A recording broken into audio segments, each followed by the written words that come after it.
साथियों, share market में किसी के लाभ को देखकर आप मार्केट में आ तो गए, लेकिन क्या आप उसी के कहने पर चलेंगे? क्या पता उसे कितनी जानकारी है मार्केट की। लाभ हुआ तो सब ठीक, अगर नहीं तो क्या होगा? तो अगर आपको खिलाड़ी बनकर कोई खेल खेलना है तो पहले खेल को सीखना पड़ता है ना? तो पहला हिस्सा है यानी कि कैटेगरी 1, ऑप्शन में ट्रेडिंग करने वाले लोग। Part A, intraday option, intraday options करने वाले लोग। Part B, positional option, positional options trade करने वाले लोग। दूसरा हिस्सा है कैटेगरी 2, इक्विटी, यानी कंपनियों के शेयर में ट्रेड करने वाले लोग। Part A, intraday equity, intraday equity में ट्रेड करने वाले लोग।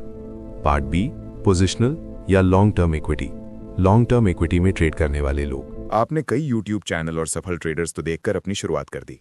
शुरुआती स्तर पर 10,000, 25,000, 50,000 या 1 लाख रुपए डिपॉजिट करने के बाद कॉल और पुट खरीदना शुरू कर दिया। बेचना, ऑप्शन सेलिंग तो बहुत कम ही ट्रेडर करते हैं, क्योंकि वो शॉर्ट सेलिंग है और उसके लिए बहुत बड़ी रकम कैपिटल चाहिए। तो अधिकतर लोग वो होते हैं जो ऑप्शंस को खरीदते हैं, बाइंग करते हैं, इस उम्मीद में कि 200 रुपए का एक ऑप्शन अभी 250, 300, 350 या 400 का हो जाएगा और उनका पैसा बढ़ जाएगा। लेकिन आपके किए गए 10 ट्रेड्स में से 8 में आपके साथ उल्टा होता है और नुकसान होने के बाद आपकी कैपिटल खत्म हो जाती है। नुकसान कैसे होता है?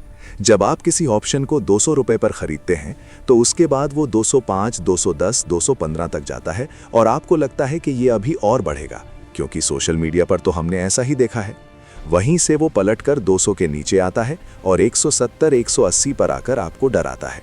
आप अपने P&L, प्रॉफिट एंड लॉस को लाल रंग में देखते हैं और वहां पर आप उसको बेच देते हैं। अचानक आप पाते हैं कि आपका मूलधन, कैपिटल ही बहुत कम हो गया है। अब बात करते हैं कैटेगरी 1 पार्ट बी यानी पोजिशनल ऑप्शन ट्रेडर्स की। ऐसे लोग तो कम हैं, लेकिन फिर भी ऑप्शन ग्रीक्स को जाने बिना केवल इस उम्मीद में कि आने वाले समय में निफ्टी, बैंक निफ्टी या सेंसेक्स ऊपर जाएंगे या नीचे जाएंगे, वे मंथली एक्सपायरी या वीकली एक्सपायरी के कॉल या पुट लेकर बैठ जाते हैं। लेकिन टाइम डीके के आधार पर मार्केट उनके अनुमान से ठीक उल्टी दिशा में जाकर उनके लिए ऑप्शन का प्राइस कम करने के बाद डरा कर उनको निकाल देती है। यहाँ भी उनका मूलधन लगभग ऑलमोस्ट खत्म ही हो जाता है। अब आते हैं कैटेगरी 2 पार्ट ए में, यानी इक्विटी में इंट्राडे ट्रेड करने वाले लोग। यहाँ पर लोग मार्जिन को देखकर आते हैं। मार्जिन यानी आपके पास 10,000 रुपए हैं, लेकिन अब 40,000 या 50,000 के स्टॉक्स खरीद सकते हैं। तो आप ये सोचते हैं कि ऑप्शन में रिस्क क्यों लेना, 40,000 के स्टॉक लेकर थोड़ा बढ़ने पर ही उनको बेच देंगे और अगर घाटा हुआ तो उस स्टॉक को होल्ड कर लेंगे, ऑप्शन के मुकाबले मेरा रिस्क कम हो जाएगा। अंततः ये सोच भी गलत साबित होती है। आपका लिया हुआ स्टॉक ज्यादा क्वांटिटी होने की वजह से थोड़ा सा नीचे जाने पर आपको P&L में फिर से बड़ा लॉस दिखाता है। यहाँ पर कुछ लोग उसे होल्ड कर ले जाते हैं क्योंकि वो स्टॉक है, आने वाले दिनों में बढ़ेगा ही, और कुछ डर कर वहीं निकल जाते हैं। जो होल्ड करके आगे ले जाते हैं वो ये पाते हैं कि 70% केसेस में उनका स्टॉक अब उस प्राइस लेवल पे जा ही नहीं रहा है जहां उन्होंने उसे खरीदा था। कई दिनों बाद वो हार कर ये फैसला करते हैं कि अब इतना लॉस बुक कर लेते हैं क्योंकि कम से कम कैपिटल का कुछ हिस्सा तो बचा रहे, और वो उस स्टॉक को बेच देते हैं। यानी किन आधार पर स्टॉक्स लिए जाते हैं ये नहीं पता, बस कम पैसे में ज्यादा ले सकते हैं तो खरीद लिया और फंस गए। अब हम बात करते हैं कैटेगरी 2 पार्ट बी की। अभी कही हुई बातों को जानते हुए कुछ लोग अपने पैसों को बचाने के लिए लॉन्ग टर्म इक्विटी में इन्वेस्ट करते हैं। वो मार्जिन नहीं लेते हैं या कभी कभार MTF सुविधा का इस्तेमाल करते हैं। किसी टिप के द्वारा, किसी न्यूज चैनल के द्वारा या किसी खबर के द्वारा किसी स्टॉक के बारे में पता चलते ही उस स्टॉक को ले लेते हैं और 2 महीने, 3 महीने या 6 महीने तक उसको होल्ड करते हैं।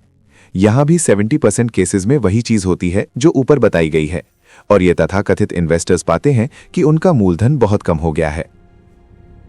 अभी जितना भी बताया है, 90% से 95% नुकसान करने वाले अपने आप को इससे जरूर रिलेट कर रहे होंगे।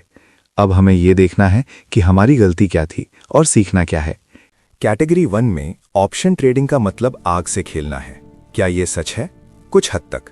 इसे ऐसे समझिए कि आप किसी बहुत सफल, दौलतमंद, सुखी कपड़े की दुकान के मालिक को देखकर उसके जैसी ही उसी व्यवसाय में सफलता और सुखी जीवन पाना चाहते हैं। आप में उसको देखकर बिना किसी विशेष तैयारी और जानकारी के अपनी भी कपड़ों की दुकान खोल ली, और कुछ दिनों बाद आप पाते हैं कि आपको लाभ नहीं हो रहा है, बल्कि लगाया हुआ पैसा भी फंस गया है। अब आप सोचते हैं कि ऐसा कैसे हुआ? वो दूसरा तो बड़ा सफल हुआ इसी व्यवसाय में। तो सच को समझिए, उसने कब वो व्यवसाय शुरू किया होगा, कैसे बहुत धीरे धीरे उसके विषय में इधर उधर बाजार से सीखा होगा। दुकान खुलते ही ग्राहक का आ जाना 99% संभव नहीं, तो उसने धैर्य बनाए रखा और उसी दौरान अपनी दुकान और तरीकों व्यवहार को और आकर्षक बनाता गया। फिर कुछ ग्राहक तो आए ही होंगे, वो प्रसन्न हुए तो औरों को बताया, फिर वो आए, फिर औरों तक बात पहुंची, फिर और आए, और इस प्रकार उसका एक माहौल विकसित हुआ मार्केट में। कपड़ों की क्वालिटी और उसका बेहतरीन व्यवहार देखकर उसका नाम बना और वो आगे बढ़ता गया। दुकानदार ने अपने को और बेहतर बनाया, व्यवसाय में आगे बढ़ने के और गूढ़ माध्यम सीखता और अपनाता रहा। तो इस प्रकार यहां तक पहुंचने के लिए उसने वो धीमे, थकाने वाले, सीखने वाले कष्टों से भरे दिन देखे, झेले और तब भी लगे रहकर यहां तक पहुंचा। ये विकास का चक्र 100% सभी व्यवसायों और विशेषकर शेयर मार्केट में ऑप्शन ट्रेडिंग में लागू होता है। बिना अंगारों पर चले, पैरों में छाले आए, दर्द सहे हुए शेयर मार्केट और ऑप्शन ट्रेडिंग में महान सफलता और 70 से 80% प्रतिमाह की सफलता दर पाना संभव नहीं। इंट्राडे ट्रेडिंग एक दिहाड़ी काम की तरह है। दिन भर मेहनत करनी है पैसा कमाने के लिए। जो कोई भी दुकानदार एक मूलधन लगाकर दुकान खोलता है तो सुबह से लेकर रात तक दुकान में बैठने पर बिजली खर्च होती है, घर से नहीं तो बाहर से नाश्ता करता है और अन्य खर्चे मिलाकर उसकी जेब से कुछ पैसा जाता है। यदि पर्याप्त ग्राहक आते हैं तो उस खर्चे के ऊपर उसे लाभ मिल जाएगा। कम ग्राहक आए तो खर्च के अंदर उसका लाभ रहेगा। तो दिन के अंत में इन्हीं आधार पर वो फायदे या नुकसान में रहेगा। इसी तरह इंट्राडे ट्रेडिंग में पूरी तरह तैयार होने के बाद, यानी सेटअप, अनुशासन, संयम, मॉनिटरिंग, इनके साथ ट्रेड लेने के बाद आप एक एसएल यानी स्टॉप लॉस लगाते हैं और एक टारगेट लगाते हैं। परिणाम में या तो एसएल हिट होगा या टारगेट। 100% तैयारी के साथ ट्रेड लेने के बाद शेयर मार्केट के इतिहास को देखते हुए 1.5 या उससे ऊपर के मापदंड रिस्क रिवॉर्ड रेशियो पर कुल मिलाकर आप लाभ में रहते हैं। एसएल ना देना और सिर्फ टारगेट का ही वेट करना और थोड़ा सा भी नुकसान दिखते ही हड़बड़ाहट में बेच देना, ये दर्शाता है कि आप दुकान में अपने पहले दिन की असफलता को देखकर या तो अगले दिन से दुकान ही बंद कर देंगे या कोई और फैसला जल्दबाजी, गुस्से और निराशा में ले लेंगे। वहीं इसी के स्थान पर यदि तैयारी के साथ आप ट्रेड करेंगे और पहले दिन आपका एसएल चला गया तो यकीन मानिए आपको बहुत अच्छा लगना चाहिए, क्योंकि आपने मार्केट को पहले से तय नुकसान ही दिया जितना आप झेल सकते थे। शेयर मार्केट के काम में आप एक दुकानदार के स्थान पर कुछ अधिक लाभ में रहते हैं, क्योंकि आपको किसी ग्राहक का इंतजार नहीं करना है। आपको अपने सेटअप का इंतजार करना है और उसके बाद अनुशासन से काम शुरू करके काम खत्म करना है। अब ये सोचना गलत है कि आज ये वीडियो देखकर कल से आप इसी तरह काम करना शुरू कर देंगे। चाहे आपके पास कोई सेटअप हो या ना हो, चाहे आप मार्केट में 6 महीने, 1 साल पुराने हो या 5 साल से नुकसान झेलने के बाद भी टिके हों, विश्वास ना हो तो ट्राई कर लीजिए, वैसे मत करिएगा। इसके लिए आपको हमारे अगले वीडियो में आना होगा, क्योंकि यहाँ तो सिर्फ आपको ये बताया गया है कि ये वीडियो आपके लिए ही है।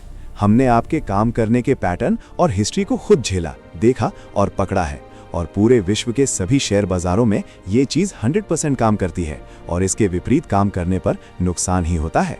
तो साथियों, हमारे साथ बने रहिए, चैनल को सब्सक्राइब कर लीजिए, बेल आइकन को दबा दीजिए और अभी शांति से रैंडम ट्रेड करना बंद कर दीजिए। अपनी सामान्य दिनचर्या निभाइए। हम धीरे धीरे आपको फिर से अपने पैरों पर खड़ा कर देंगे। आपका बहुत बहुत धन्यवाद। नमस्कार।